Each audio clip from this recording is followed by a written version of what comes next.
ગુજરાત રાજ્ય બાળ અધિકાર સંરક્ષણ આયોગના અધ્યક્ષ ધર્મિષ્ઠાબેન વી ગજ્જરે મહીસાગર જિલ્લાની મુલાકાત લીધી।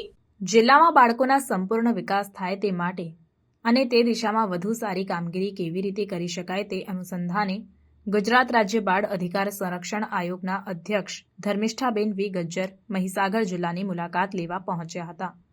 ગુજરાત રાજ્ય બાળ અધિકાર સંરક્ષણ આયોગના અધ્યક્ષ ધર્મિષ્ઠાબેન વી ગજ્જરે જિલ્લામાં લુણાવાડા, દરકોલી, તળાવ આંગણવાડી, લુણાવાડા બ્રાન્ચ, શાળા 1, સરકારી children home for girls, general hospital, સખી વન સ્ટોપ સેન્ટર અને આશ્રમ શાળા, કુમાર અને કન્યા છાત્રાલય પાંડવાની મુલાકાત લીધી હતી।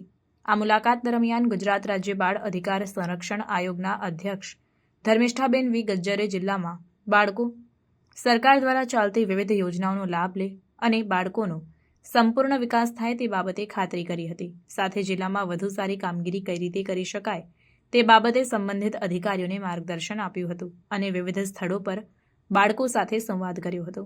આ મુલાકાત દરમિયાન આઈસીડીએસ અધિકારી દક્ષાબેન, બાળ લગ્ન પ્રતિબંધક અધિકારી સહ જિલ્લા સમાજ સુરક્ષા અધિકારી ભાર્ગવીબેન નીનામા, જિલ્લા બાળ સુરક્ષા અધિકારી જિગ્નેશ પંચાલ અને સંબંધિત અધિકારીઓ ઉપસ્થિત રહ્યા હતા।